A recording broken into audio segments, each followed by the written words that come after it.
আজকে আপনাদের সাথে খুবই মজাদার একটি ডালের রেসিপি শেয়ার করব। নোয়াখালীতে যে কোনো বড় অনুষ্ঠানে গোস্ত মোরগের পাশাপাশি কিন্তু এই ডালটা অনেক জনপ্রিয়। তো নোয়াখালীতে বাবুর্চিরা যেভাবে করে এই ডালটা রান্না করে আর ছোটবেলা থেকে মা খালা নানুদেরকে যেভাবে দেখে আসছি ডালটা রান্না করতে, আজকে কিন্তু ঠিক সেভাবে করে ডালটা রান্না করে আপনাদের সাথে শেয়ার করব। তবে পার্থক্য শুধু একটাই থাকবে, তারা রান্না করতে বড় বড় ডেকে আর আমি রান্না করছি ছোট পাতিলে। তো রান্নাটি শুরু করার আগে ভিডিওতে একটা লাইক কমেন্ট শেয়ার করে দিন আর চ্যানেলটি সাবস্ক্রাইব করে পাশেই থাকুন। তো আজকের এই ডালটা রান্না করার জন্য এখানে আমি মাসকলাই ডালের গুঁড়া নিয়ে নিয়েছি। এই মাসকলাই ডালের গুঁড়াটা সাধারণত মাসকলাইয়ের যে কালো কালো ডালগুলা থাকে সেগুলা থেকে প্রসেসিং করে নেওয়া। তো আমরা কিন্তু এই ডালটা বাসায় রেডি করেছি, আপনারা চাইলে কিন্তু দোকানে কিনতে পাওয়া যায় এই ডালটা, সেই ডালটা দিয়েও আজকের এই রেসিপিটা বানাতে পারেন।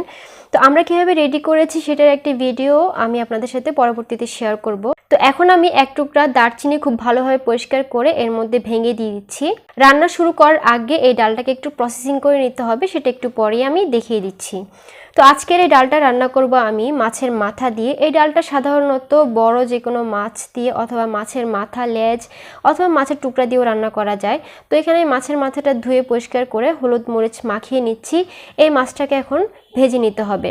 তো আমি মাছের মাথাগুলাকে ভাজি বসিয়ে দিয়েছি। আমি চুলার জালটা মিডিয়ামে রেখে মাছের মাথাগুলাকে খুব ভালোভাবে ভেজে নিব। একদিকে আমার মাছের মাথাটা ভাজি হতে থাকুক, অন্যদিকে আমি ডাল রান্না করার আগে ডালের একটু প্রসেসিং বাকি আছে সেটা আমি করে নিচ্ছি। তো এই ডালটাকে আমি যে দারুচিনি দিয়েছিলাম সেটা সহ আমি খুব ভালোভাবে ভেজে নিচ্ছি। চুলার জালটা কিন্তু একদম মিডিয়াম করে দিয়ে অনবরত নেড়ে চেড়ে এই ডালটাকে ভেজে নিতে হবে। ভাজতে ভাজতে এই ডালটার কালারও চেঞ্জ হয়ে যাবে আর ডালটার খুব সুন্দর একটা স্মেল আসবে। আপনারা দেখে হয়তো বুঝতে পারছেন যে এটার কালারটা কতটুকু পরিবর্তন হয়েছে। এরকম যখন কালারটা পরিবর্তন হয়ে আসবে তখন চুলা থেকে নামিয়ে পুরোপুরি ঠান্ডা করে নিতে হবে। তো ডালটা আমার ভাজা হয়ে গেলে আমি চুলা থেকে নামিয়ে নিয়েছি আর এদিকে কিন্তু আমার মাছটাও কিন্তু ভাজা হয়ে গিয়েছে। এবার আমি মাছের মাথাটাকেও চুলা থেকে নামিয়ে রাখবো। তো এবার চলে আসছি এই ডালগুলাকে রান্নার জন্য প্রস্তুত করতে। তো ডালের গুঁড়াগুলাকে এরকম একটা বড় পাতিলে নিয়ে নিচ্ছি। এরপর যে দারচিনিগুলো দিয়েছিলাম সেগুলা এভাবে করে উঠিয়ে ফেলে দিচ্ছি। এগুলা গোটা গোটা থাকা যাবে না। তো আমি দেখিয়ে দিচ্ছি ডালটা ভাজার আগে যে কালারটা ছিল আর ভাজার পরে কীরকম কালার হয়েছে সেটা আপনারা দেখেই বুঝতে পারবেন। তো ডালটা পুরোপুরি ঠান্ডা হয়ে গেলে এর মধ্যে আমি 2 কাপের মতো পানি দিয়ে ডালটাকে খুব ভালোভাবে গুলিয়ে নিচ্ছি যেন কোনো রকম দানাদার না থাকে। তো ডালটাকে হাত দিয়ে গুলিয়ে নেওয়ার পর আমি যতটুকু পানি লাগবে ডালটা রান্না করতে ততটুকু পানি আমি এর মধ্যে দিয়ে দিয়েছি। এরপর এর মধ্যে 1 চামচ পরিমাণ রসুন বাটা, 1 চামচ পরিমাণ আদা বাটা, 1 চামচ পরিমাণ হলুদের গুঁড়া, 1 চামচ পরিমাণ জিরা ও ধনিয়ার গুঁড়া এর মধ্যে দিয়ে দিয়েছি। এরপর এই সবগুলোকে খুব ভালোভাবে একবার মিশিয়ে নিচ্ছি। খুব ভালোভাবে মিশাতে হবে, তা না হলে কিন্তু মশলাগুলো দানা দানা থেকে যাবে। এরপর স্বাদমতো লবণ দিয়ে দিয়েছি আর যে ভেজে রাখা মাছের মাথাগুলো দিয়ে দিচ্ছি। মাছের মাথাগুলো দিয়ে এর মধ্যে আমি পরিমাণ মতো সরিষার তেল দিয়ে দিচ্ছি। এখানে আমি 2 টেবিল চামচ পরিমাণ সরিষার তেল দিয়েছি আর দিয়ে দিব 1/2 কাপ পরিমাণ পেঁয়াজ কুচি। তো এখানে আমি কাঁচা সরিষার তেলটা দিয়েছি, আপনারা চাইলে সয়াবিন তেলটাও দিতে পারেন। তবে এই ডাল রান্নায় কিন্তু কাঁচা তেলটাই দিতে হবে, পরবর্তীতে কিন্তু আবার বাগার দিয়েও তেল দেওয়া হবে, তাই তেলটা প্রথম পর্যায়ে একটু বুঝে দিতে হবে। তো সবগুলো খুব ভালোভাবে নেড়েচেড়ে মিশিয়ে এটাকে এখন চুলায় বসিয়ে দিয়েছি। আর চুলায় বসিয়ে দিয়ে চুলার জালটা একদম হাই করে দিয়ে অনবরত নেড়েচেড়ে এই ডালটাকে বলক তোলা পর্যন্ত নাড়তে হবে। অনবরত নেড়ে চেড়ে এই ডালটাকে রান্না করতে হবে, কারণ বলক আসা পর্যন্ত কিন্তু এই ডালটা নিচে লেগে যাওয়ার চান্স থাকে। তাই যত ভালোভাবে নেড়ে চেড়ে এই ডালটা বলক তুলে নেবেন ততই ডালটা খেতে ভালো লাগবে আর মশলাগুলাও কিন্তু মাছের ভিতরে তত ভালোভাবে ঢুকবে। তো বেশ অনেকক্ষণ নাড়াচাড়া করার পর কিন্তু আমার ডালটা খুব ভালোভাবে বলক চলে এসেছে আর ডালটা একটু ঘন হয়ে আসা পর্যন্ত জাল করে নিতে হবে। আপনারা যে কনসিস্টেন্সিতে ডালটা রাখবেন ততটুকু করে ঘন করে নিতে হবে। আমার এই ডালটা কিন্তু একটু ঘন খেতেই ভালো লাগে।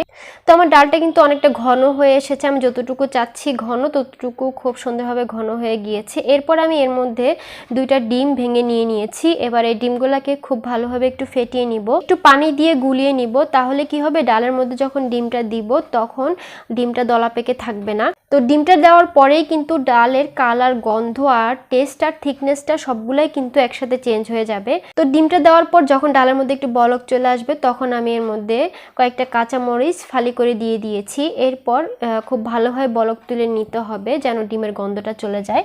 তো আমি অনবরত নেড়ে চেড়ে খুব ভালোভাবে বলক তুলে নিচ্ছি।